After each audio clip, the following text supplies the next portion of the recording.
Hello friends, welcome to my YouTube channel. दोस्तों, आज मैं लेकर आया हूँ आज के टॉप 20 करंट अफेयर क्वेश्चंस। तो अगर आप किसी भी गवर्नमेंट एग्जाम की तैयारी कर रहे हैं तो इस वीडियो को लास्ट तक जरूर देखें। इसके साथ ही इन क्वेश्चन आंसर के पीडीएफ आप वीडियो के डिस्क्रिप्शन में दिए गए लिंक पर क्लिक करके डाउनलोड कर लें। तो चलिए स्टार्ट करते हैं। सबसे पहले बात करेंगे पहले क्वेश्चन की। स्पेनिश भाषा में बनी film I have a electric dreams ने कौन सा अवार्ड जीता है? तो आप लोगों को पता है इस समय 53 भारतीय अंतर्राष्ट्रीय फिल्म महोत्सव चल रहा है और यहाँ पर इस फिल्म को जो है गोल्डन पिकॉक अवार्ड दिया गया है। इसके साथ ही इस फिल्म की जो एक्ट्रेस हैं उनको सिल्वर पिकॉक दिया गया है सर्वश्रेष्ठ अभिनेत्री के लिए। तो इसके साथ ही अगर आपसे ये पूछा जाए सर्वश्रेष्ठ अभिनेता पुरुष के लिए किसको सिल्वर पिकॉक दिया गया है, तो अभिनेता है वाहिद मोसबेरी। वहीं पर इसकी जो अभिनेत्री थी डेनिएला मारिना, इनको जो है सर्वश्रेष्ठ अभिनेत्री के लिए सिल्वर पिकॉक दिया गया है। अगला क्वेश्चन है, भारत में किस संभावित भंडार के लिए अर्जेंटीना में एक टीम भेजी गई है? तो यूरेनियम, लिथियम, गोल्ड, पेट्रोलियम। तो लिथियम के लिए भारत ने जो है एक टीम भेजी है।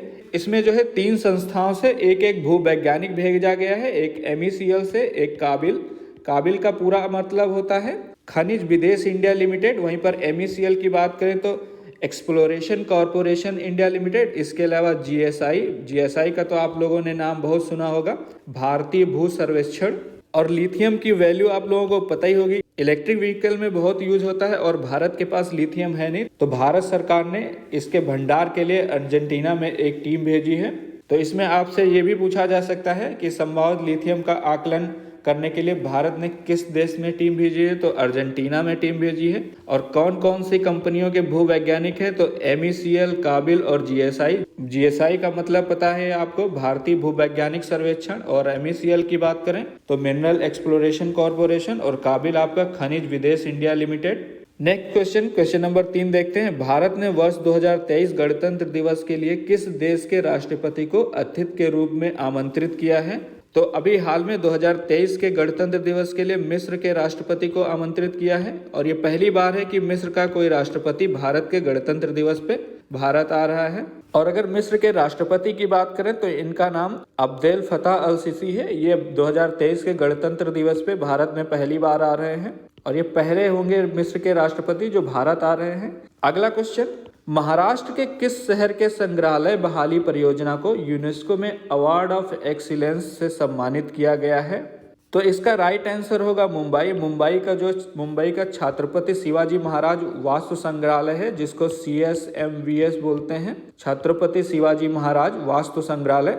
इसको संयुक्त राष्ट्र की जो शैक्षिक, वैज्ञानिक और सांस्कृतिक संगठन है यूनेस्को, उसने जो है Asia Pacific award for culture heritage conservation 2022 में अवार्ड ऑफ एक्सीलेंस से सम्मानित किया है।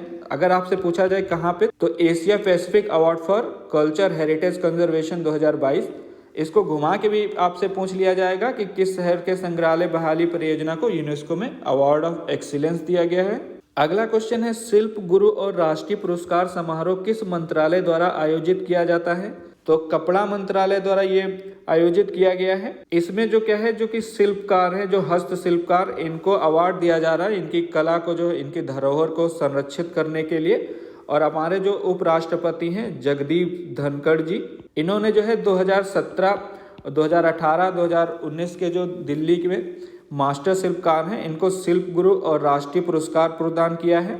और ये पुरस्कार जो है हमेशा कपड़ा मंत्रालय द्वारा आयोजित किया जाता है। अगला क्वेश्चन है, किस संस्था द्वारा अंतर्राष्ट्रीय कर मांगों पर चर्चा शुरू करने के लिए सर्वसम्मति से मतदान किया गया है? तो ये अभी हाल में बहुत ही चर्चा में रहा है, UNGA यानी कि संयुक्त राष्ट्र महासभा। इन लोगों ने सर्वसम्मति से मतदान किया है अंतर्राष्ट्रीय कर मानकों पर चर्चा शुरू करने के लिए, क्योंकि क्या है कि हर साल लगभग 500 से 600 बिलियन अमेरिकी डॉलर का जो है रेवेन्यू में नुकसान होता है, कॉर्पोरेट टैक्स की रेवेन्यू में। तो इसके लिए इन लोगों ने इस पे बातचीत करने के लिए मतदान किया है। और जो कम आय वाले देश हैं, इनकी GDP के उच्च अनुपात से अधिक का नुकसान उठाना पड़ रहा है। अगला क्वेश्चन, भारत की सुरक्षा परिषद की अध्यक्षता के दौरान संयुक्त राज्य को भारत की ओर से उपहार में किसकी प्रतिमा भेंट की गई है? तो इस समय संयुक्त राष्ट्र महासभा यानी कि UNGA में महात्मा गांधी की प्रतिमा जो है भेंट की गई है और पहली बार वहां पर महात्मा गांधी की मूर्ति लगेगी। और ये जो है भारत की सुरक्षा परिषद की अध्यक्षता के दौरान जो है भारत की तरफ से संयुक्त राष्ट्र को एक भेंट दी गई है। और अगर ये पूछा जाए इस प्रतिमा को किसने बनाया है, तो इसको जो है श्री राम सुतार, ये जो है आपके पद्म श्री अवार्डी हैं, इनको पद्म श्री दिया गया है। ये भारत के प्रसिद्ध मूर्तिकार हैं, तो ये भी आपको ध्यान रखना है। इस तरह क्वेश्चन आपसे पूछा जा सकता है कि किसने ये मूर्ति बनाई है। अगला क्वेश्चन है, भारत और मलेशिया के बीच हाल ही में कौन सा संयुक्त सैन्य अभ्यास शुरू किया गया है? तो भारत और मलेशिया आपको पता ही है 2012 से जो है वार्षिक सैन्य अभ्यास करते हैं। तो इस समय जो है हरिमो शक्ति 2022 संयुक्त सैन्य अभ्यास किया गया है, और ये संयुक्त अभ्यास जो है भारत की जो गढ़वाल राइफल रेजिमेंट है, इसके अलावा मलेशियाई सेना की रॉयल मलय रेजिमेंट, इन दोनों रेजिमेंट्स के सैनिकों द्वारा इसमें भाग लिया जा रहा है। और ये जो है 2012 से लगातार जो है आयोजित किया जा रहा है, वार्षिक प्रशिक्षण कार्यक्रम है। तो अगर ये पूछा जाए वार्षिक प्रशिक्षण कार्यक्रम है या फिर पहली बार हो रहा है, तो आपको ये पता होना चाहिए। अगला क्वेश्चन है, मुंबई स्टॉक एक्सचेंज के प्रबंध निदेशक और मुख्य कार्यकारी अधिकारी के रूप में किसे चुना गया है? तो अभी न्यूज में था सुंदर रमन राममूर्ति, इनको जो है बॉम्बे स्टॉक एक्सचेंज का प्रबंध निदेशक और मुख्य कार्यकारी अधिकारी के रूप में नामित किया गया है। तो ये आपके नियुक्ति क्वेश्चंस में पूछा जा सकता है।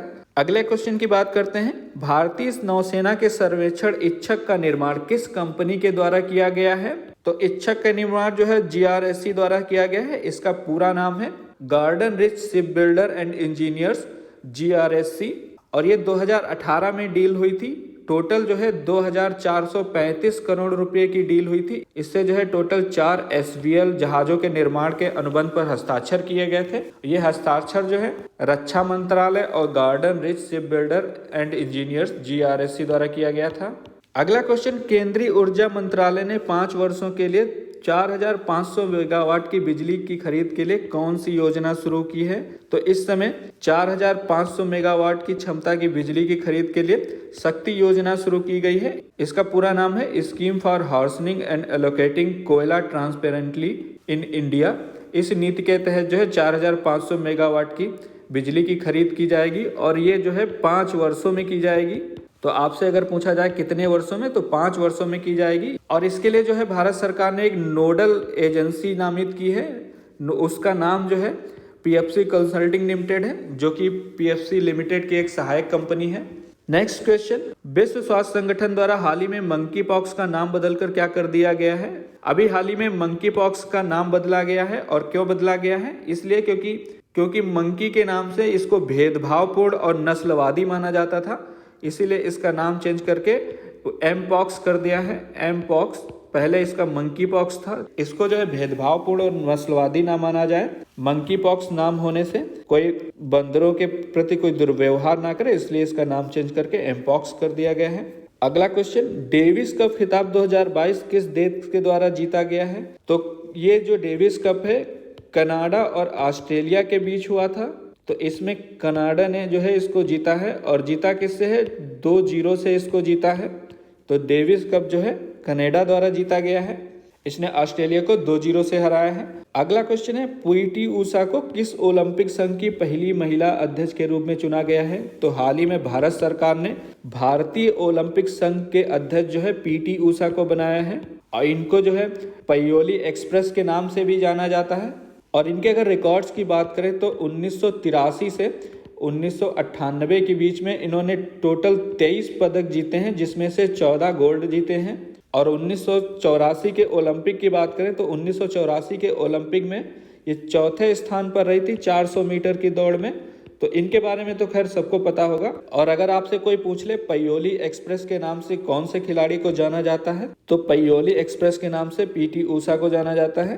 तो चलिए अगला क्वेश्चन देखते हैं, केंद्र सरकार को महारत्न कंपनी ONGC से कुल कितना लाभांश प्राप्त हुआ है? तो अभी केंद्र सरकार को 5001 करोड़ का जो है लाभांश प्राप्त हुआ है। और इसकी घोषणा किसने की है?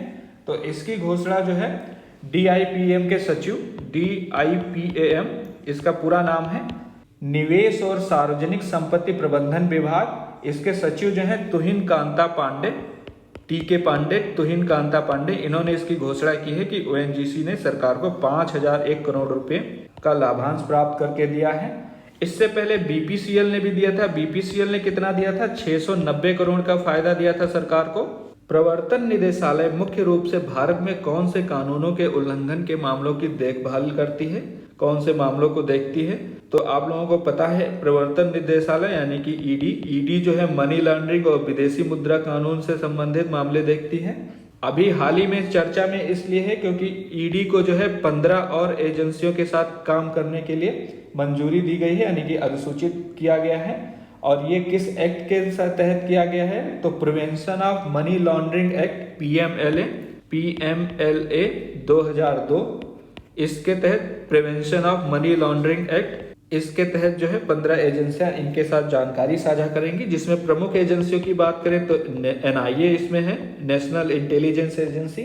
इसके अलावा SFIO यानी कि गंभीर धोखाधड़ी जांच कार्यालय, इसको बोलते हैं SFIO, और राज्य के पुलिस विभाग, साथ ही विदेश मंत्रालय और प्रतिस्पर्धा आयोग CCI, और DGFC, CVC, DGFC और CVC, इसके साथ साथ टोटल 15 डिपार्टमेंट है। तो चलिए अगले क्वेश्चन की तरफ बढ़ते हैं। विश्व का सबसे बड़ा सक्रिय ज्वालामुखी कौन सा है और किस देश में है? तो अभी इस समय मौना लोआ जो कि अमेरिका में है, इस समय बहुत ज्यादा चर्चा में है। ये जो है अमेरिका के हवाई में स्थित है और सबसे बड़ी बात है ये 1843 में अपने पहले विस्फोट के बाद 33 बार फट चुका है, यानी कि 1843 में इसका पहली बार विस्फोट हुआ था इस ज्वालामुखी का। उसके बाद अब तक जो है 33 बार फट चुका है। अगर आपसे पूछा जाए कि कितने बार फट चुका है, क्योंकि ये बहुत ज़्यादा ही चर्चा में है।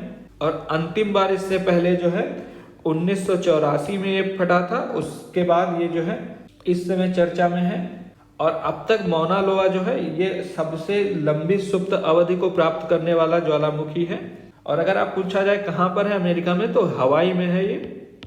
अगला क्वेश्चन, कृत्रिम प्रकाश संचयन प्रणाली किस देश के द्वारा विकसित की गई है? भारत के द्वारा, अमेरिका के द्वारा, जर्मनी या रूस? तो आपको बता दें भारत के द्वारा ये विकसित की गई है और IIT इंदौर, इसके अलावा IISER तिरुवनंतपुरम ने जो है इसको विकसित किया है। इसका काम क्या है? जो ये प्रकाश संश्लेषण की नकल करके बिजली रूपांतरण के लिए प्रकाश को कुशलता से पकड़ सकती है। तो भारत इसका आंसर होगा। कृत्रिम प्रकाश संचयन प्रणाली, इसका खोज जो है भारत के द्वारा किया गया है। नेक्स्ट क्वेश्चन है, भारत के किस स्टार्टअप द्वारा हाल ही में अपना पहला निजी लॉन्च पैड स्थापित किया गया है? ये तो बहुत ही फेमस क्वेश्चन है, आप सबको पता है अग्निकुल, जो कि प्राइवेट स्पेस कंपनी है भारत की। इसके द्वारा जो है अभी निजी लॉन्च पैड लॉन्च किया गया है। अगर आप लोगों से पूछ लिया जाए किसने इसको लॉन्च किया है, तो S सोमनाथ, इन्होंने इसका उद्घाटन किया। और ये कौन है? ये सतीश धवन अंतरिक्ष केंद्र यानी कि SDSC, इसमें जो है भारतीय अंतरिक्ष अनुसंधान संगठन इसरो के अध्यक्ष और अंतरिक्ष विभाग के सचिव हैं। इनके द्वारा इस सुविधा का उद्घाटन किया गया है। तो ये थे आज के करंट अफेयर के क्वेश्चन। इसकी PDF आप वीडियो के डिस्क्रिप्शन से डाउनलोड कर लें। और इससे रिलेटेड कोई अन्य जानकारी चाहिए तो आप मुझसे कमेंट सेक्शन में पूछ सकते हैं। ये वीडियो देखने के लिए और मेरे साथ बने रहने के लिए आपका बहुत बहुत धन्यवाद।